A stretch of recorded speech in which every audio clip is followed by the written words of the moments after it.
Assalamualaikum warahmatullahi wabarakatuh. Waalaikumsalam warahmatullahi wabarakatuh. Alhamdulillah.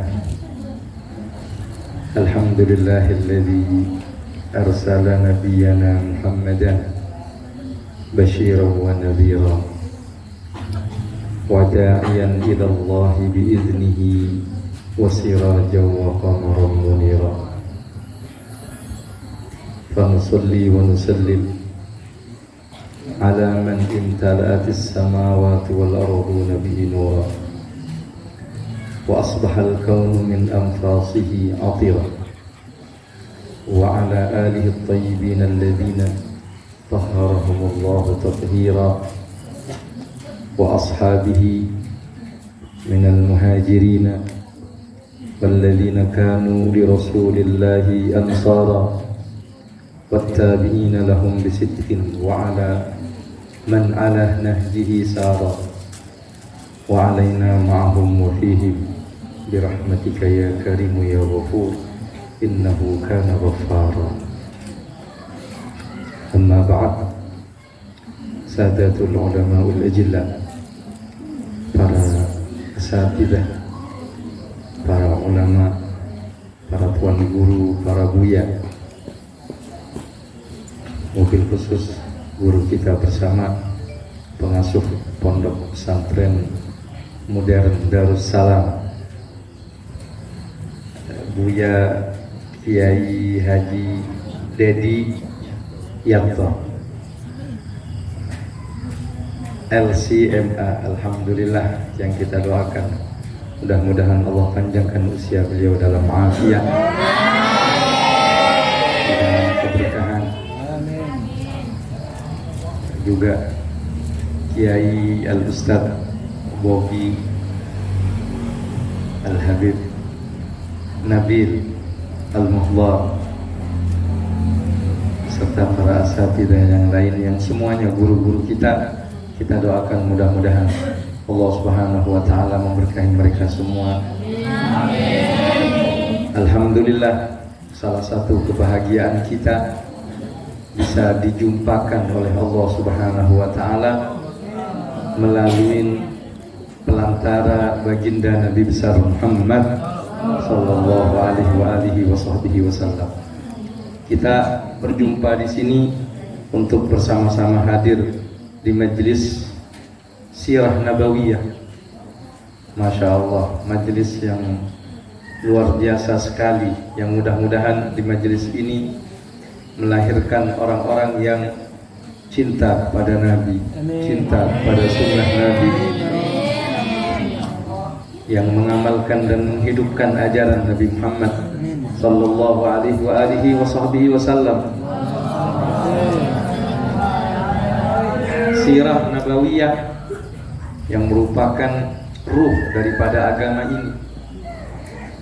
Kalau selama ini kita mendengar tentang ajaran Islam yang begitu indah, yang begitu agung, yang begitu luar biasa, maka yang mempraktikkan, yang mengaplikasikan keindahan, keagungan, keluhuran ajaran Islam itu adalah baginda Nabi besar Muhammad sallallahu alaihi wasallam. Sehingga dengan kita mempelajari agama dan mengkaji kehidupan Rasulullah sallallahu alaihi wasallam, maka akan tergambar dengan nyata di dalam benak kita akan sesuatu yang hidup. Jadi Islam bukan hanya sekedar sebuah tatanan dan peraturan, akan tetapi di situ ada sosok yang memang berhasil mempraktikkan apa yang diajarkan, yaitu baginda Nabi besar Muhammad sallallahu alaihi wasallam. Apalagi peresmiannya kita lakukan di bulan yang mulia, bulan Rajab. Inna iddatash syuhuri indallahi 12 syahra fi kitabillah yawma khalaqallahu samawati wal ardh minha arba'atun hurum. Arba'atul Hurum diantaranya adalah bulan Rajab, 4 bulan yang dimuliakan oleh Allah. Bulan Rajab ini banyak namanya, disebut dengan Syahrul Fard, bulan yang sendirian, ganjil, tidak dia sendirian. Kalau Ashhurul Hurum yang lain itu berturut-turut, mulai dari Dzulqa'dah, Dzulhijjah, dan apa berikutnya, dan Muharram. Yang keempat bulan Rajab, makanya disebut dengan Syahrul Fard. Bulan Rajab juga disebut dengan Syahrul Asal, yang berarti tuli. Kenapa tuli? Karena di zaman jahiliyah itu tidak terdengar suara pedang.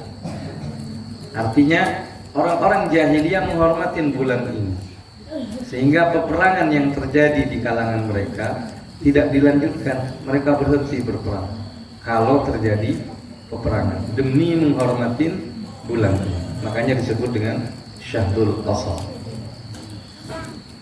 Ada juga mengatakan disebut dengan Syahrul Asal likathrati ma sabbahu Allahu minar rahmah, bulan yang penuh dengan cucuran. Kenapa? Karena banyaknya cucuran rahmat Allah Subhanahu wa taala. Nah, kita berada di dalamnya. Alhamdulillah, karunia dari Allah Subhanahu wa taala. Pada bulan ini terjadi kejadian yang banyak, luar biasa sekali. Pada bulan ini Allah Subhanahu wa taala memanggil Nabi Muhammad. Terjadi peristiwa Isra wal Mi'raj. Pada bulan ini terjadi di dalam sirah Nabawiyah perang yang disebut dengan perang Tabuk. Pada bulan ini pula Salahuddin Al-Ayyubi, seorang pahlawan dalam Islam, mengambil kembali Al-Qudus, Baitul Maqdis yang tadinya 200 tahun dikuasai oleh orang-orang salib, itu diambil kembali oleh Salahuddin Al-Ayyubi. Pada kapan terjadinya? Pada bulan ini, bulan Rajab. Maka seorang yang beriman, orang-orang yang beriman akan merespon setiap sesuatu yang dimuliakan oleh Allah Subhanahu wa taala. Kadang baik itu yang berkaitan dengan tempat, syaraful makan, ataupun yang berkaitan dengan zaman, disebut dengan syarafuz zaman. Dari ciptaan Allah Subhanahu wa taala, Allah istimewakan, bahkan para nabi diistimewakan oleh Allah antara satu dengan yang lainnya. Tilkar rusulu faddalna ba'dahum ala ba'd. Ini nabi kami agungkan oleh Allah Subhanahu wa taala, memiliki keistimewaan tersendiri. Dari sekian banyak nabi ada 25 nabi yang juga utusan yang harus kita ketahui. Dari sekian 25 ada ulul azmi yang dimuliakan oleh Allah.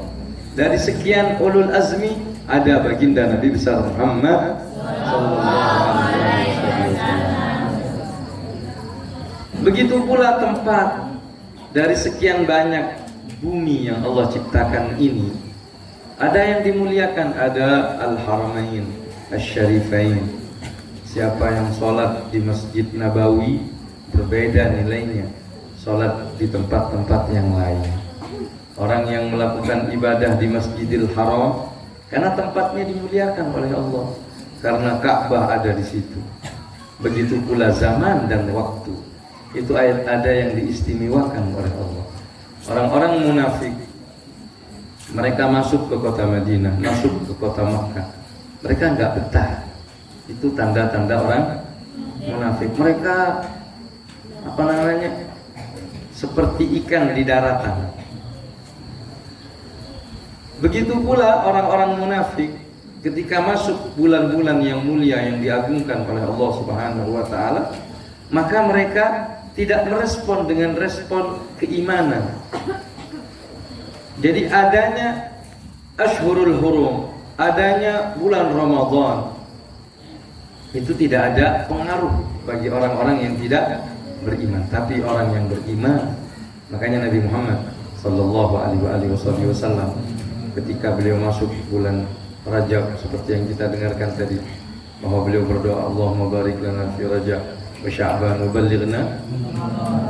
Keinginan Nabi untuk sampai kepada bulan Ramadan, sehingga para ulama menyebut bahwasanya Rajab adalah bulan menanam, Sya'ban bulan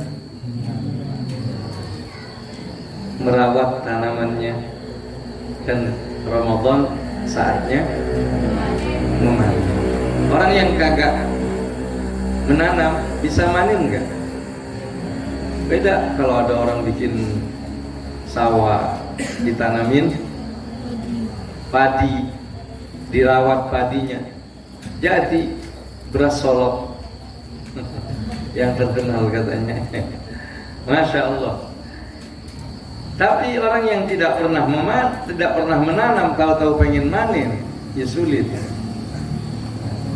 Ini kita sebagai talib ilmu, para penuntut ilmu, Masya Allah, luar biasa. Kita telah mendapatkan kemuliaan dan dipilih oleh Allah Subhanahu wa taala. Punya guru yang jelas, yang tidak hanya mengajarkan ilmu, tapi mengajarkan akhlak, mengajarkan dzauq. Yang ditransfer kepada kita ini bukan hanya sekedar maklumat, bukan hanya sekedar pengetahuan, namun yang ditransfer kepada kita adalah keimanan. Yang kita serap dari para guru-guru kita adalah mahabbah kepada Allah, mahabbah kepada Rasulullah sallallahu alaihi wasallam. Dan bila mana hal ini menyatu secara keilmuan, secara amal, secara dzauq, cita rasa, maka itu adalah al-kamal, itu adalah kesempurnaan menuju kepada baginda Nabi besar Muhammad sallallahu alaihi wasallam.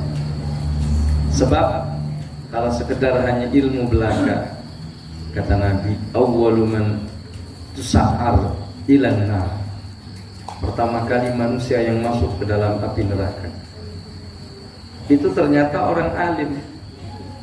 Alimun liyuqal annahu alim, orang yang hanya zahirnya dia adalah sebagai seorang yang berilmu.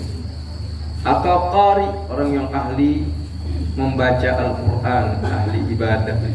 Atau abid, tapi lahiriahnya simbolik doang, tapi hakikatnya jauh daripada nilai-nilai ilmu. Nah, dulu di Hadramut ada seorang ulama namanya Syekh Omar Bahrak. Syekh Omar Bahrak ini kalau kedatangan murid-muridnya, kadang muridnya datang belajar, belum ada pesantren saat itu, masih mereka di rumah-rumah mereka datang. Ketika melihat muridnya datang, kadang-kadang Syekh Omar Bahrak itu tidak dikuasain oleh dirinya. Beliau mencium kaki muridnya, kaki muridnya dicium, sampai muridnya bingung, kenapa Syekh kamu mengerjakan seperti ini? Bagaimana mungkin saya tidak mencium kaki di mana para malaikat membentangkan sayap-sayapnya? Dan dia melihat kenyataan itu. Karena di dalam hadis dikatakan, innal malaika la yadha'a ajnihatahu li talibil ilmi ridwan bima yasna. Sesungguhnya para malaikat itu akan meletakkan sayap-sayapnya untuk diinjak menjadi permadani oleh para penuntut ilmu sebagai bentuk kerelaan, keridhaan terhadap mereka. Ada yang lebih mulia dari ini, ya, ada yang lebih mulia. Makanya pesantren ini 24 jam itu tidak akan pernah ditinggalkan oleh para malaikat rahmat.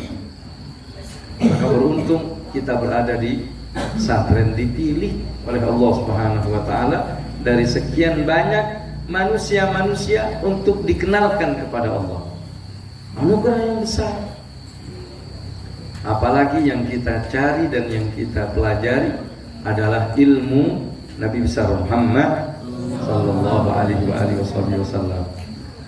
Di dalam Al-Quran kita tahu bagaimana keutamaan orang-orang berilmu. Di dalam hadis-hadis Nabi disebutkan keutamaan orang-orang yang menuntut ilmu. Masya Allah, man salaka tariqan yaltamis bihi ilma sahalallahu.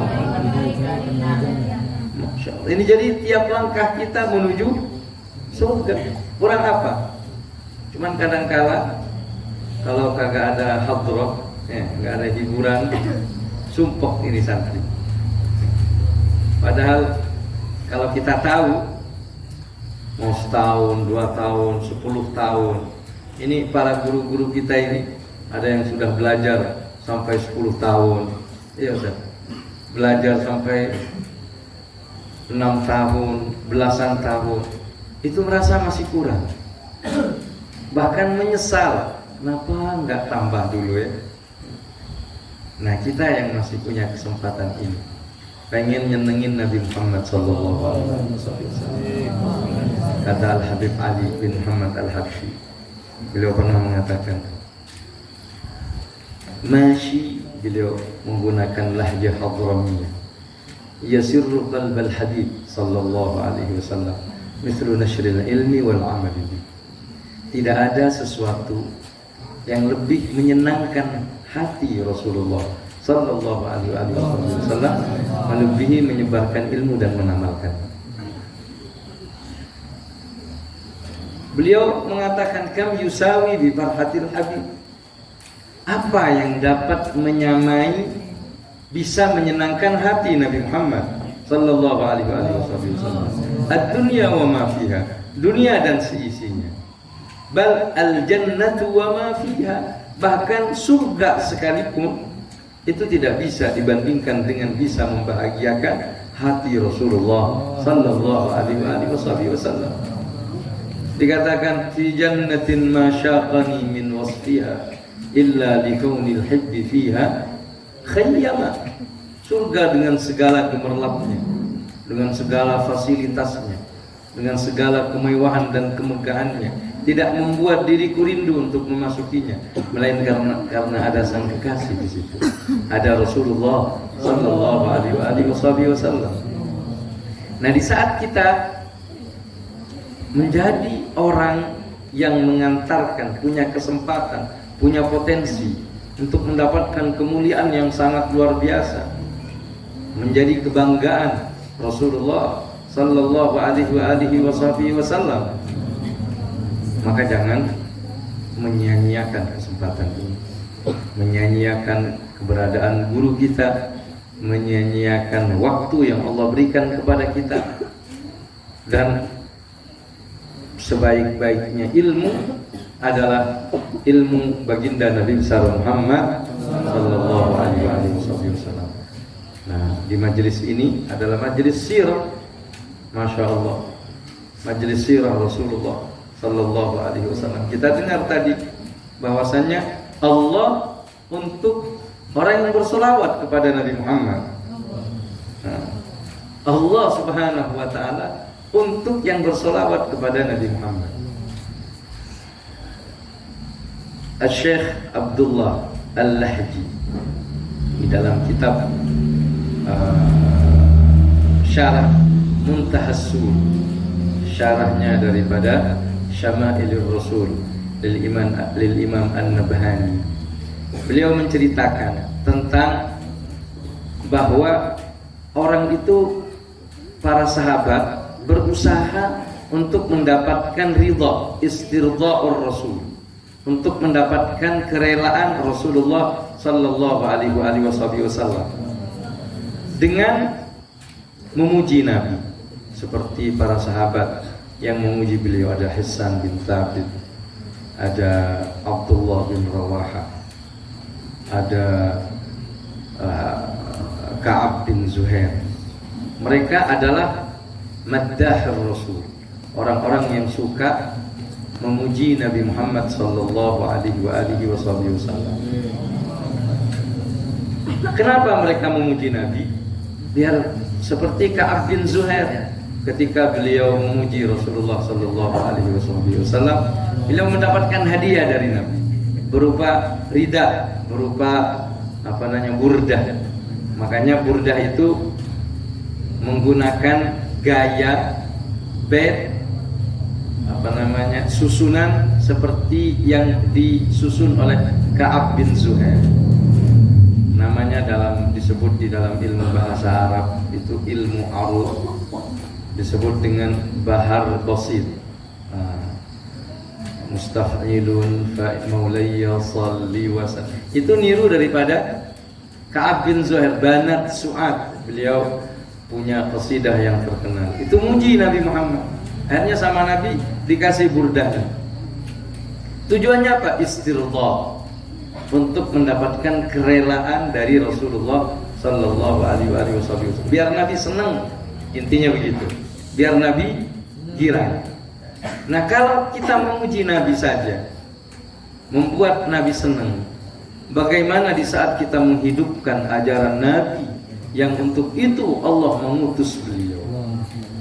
Bagaimana di saat kita menjadi bagian daripada manusia yang menjalankan visi dan misi Nabi Muhammad sallallahu alaihi wasallam? Dengan apa?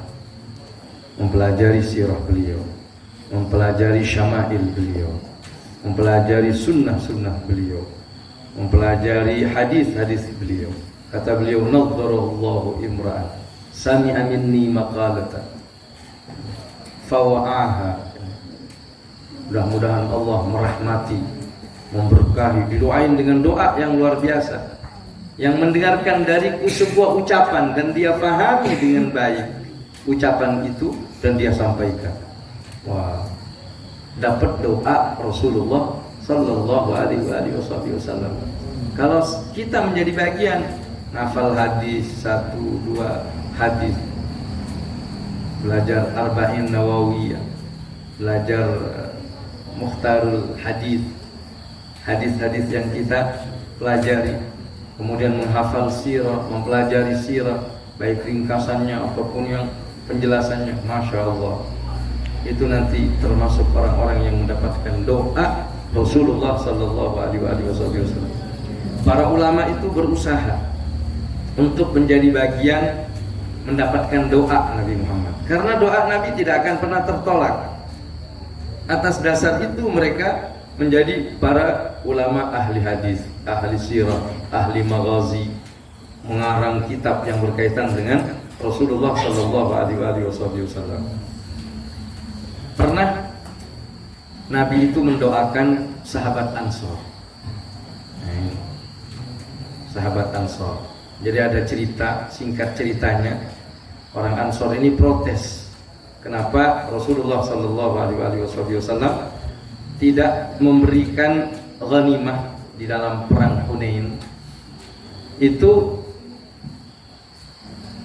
tidak sepadan dengan yang lain. Jadi orang-orang yang baru masuk Islam, Abu Sufyan, Muawiyah bin Abi Sufyan, dan orang-orang yang baru masuk Islam saat Fathu Makkah, ini dapat rampasan perang banyak, sampai dikasih emas itu 3 kilo. Giliran orang Ansor yang selama ini berjuang bersama Nabi nggak dapat apa-apa, dapatnya dikit. Sampai-sampai ada desas-desus protes kepada Nabi. Dikatakan laqiya Rasulullah qauma. Rasulullah udah ketemu sama kelompoknya ini, sama golongannya, sama kaumnya, udah lupa dia sama kita.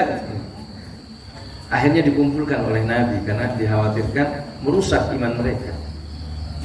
Singkat cerita, mereka dibilang oleh Rasulullah, apakah kalian rela manakala manusia pulang dengan membawa harta benda, membawa emas, membawa onta dan hayawan ternak, sedangkan kalian pulang dengan membawa Rasulullah?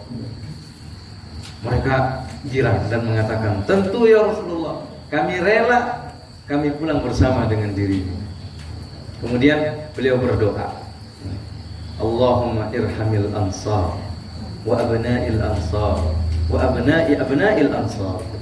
Ya Allah, rahmatilah kaum Ansar dan putra-putra kaum Ansar dan keturunan kaum Ansar. Didoain oleh Nabi.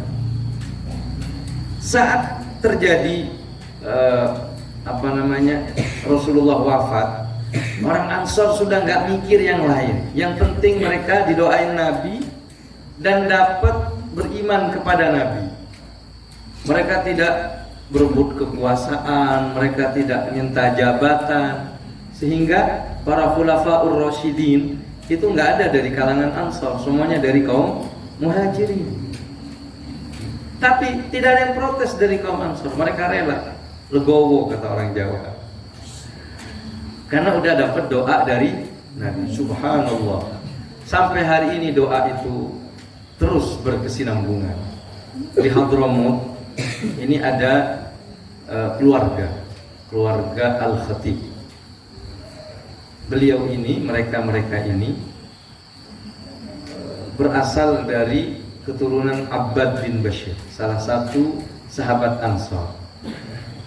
Dalam kurun waktu hampir 1000 tahun itu tidak pernah terputus mufti dari keluarga Al-Khatib.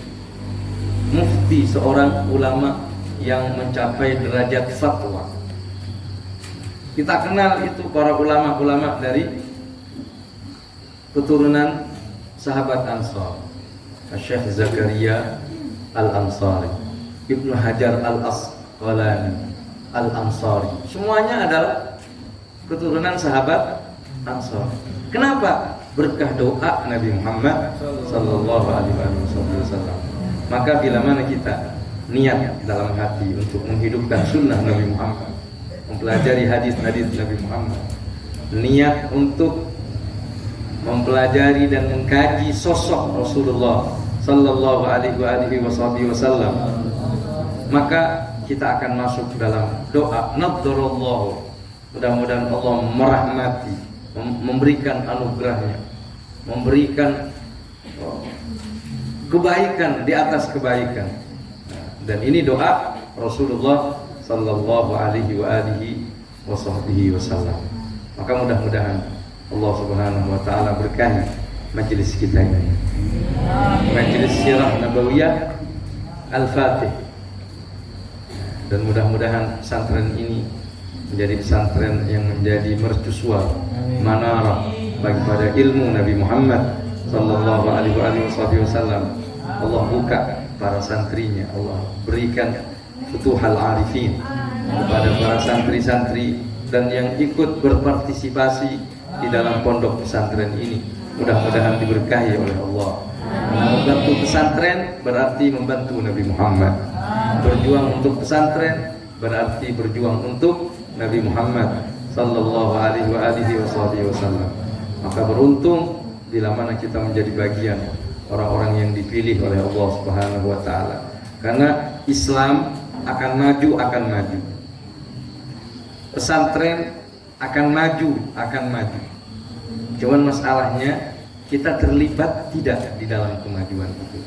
Karena yang memajukan pada hakikatnya adalah Allah. Tapi kita hanya menjadi penonton, atau kita termasuk orang yang andil di zaman kita hidup di muka bumi ini. Maka mudah-mudahan Allah Subhanahu wa taala memberkahi kita semua. Amin. Kita doakan guru-guru kita mudah-mudahan diberikan kesehatan oleh Allah, di dalam afiat, berjuang dan bersabar untuk membimbing kita umat Nabi Muhammad sallallahu alaihi wasallam. Kita doakan juga mudah-mudahan majelis ini menjadi majelis yang barakah, majelis yang diridhai oleh Allah, majelis yang dibanggakan oleh Nabi Muhammad sallallahu alaihi wasallam, yang mendukung dan yang mensyiarkan majelis ini. Mudah-mudahan diberikan kekuatan zahir dan batin oleh Allah Subhanahu wa taala, para asatidahnya, para ustadznya, para pengurusnya, para krunya. Mudah-mudahan diberkahi hidupnya oleh Allah Subhanahu wa taala. Innahu akramul akramin wa arhamur rahimin. Kita membaca suratul Fatihah sebagai bentuk peresmian daripada majelis ini dengan harapan mudah-mudahan Allah masukkan niat kita di dalam niat orang-orang saleh. dan Allah masukkan majlis ini di dalam majlisnya baginda Nabi besar Muhammad sallallahu alaihi wasallam ala ma nawahu syuyukhuna wa ala ma nawahu silsilati isnadina wa ala ma nawahu qutbuz zaman wa ala ma nawahu awliyaul kaun ajma'in wa ala kulli niyatin salihah jami'ah syamilah min khairatid dunya wal akhirah wa ila hadratin nabi Muhammadin sallallahu alaihi wa alihi wasallam. Al-Fatihah. Alhamdulillahirabbil alamin.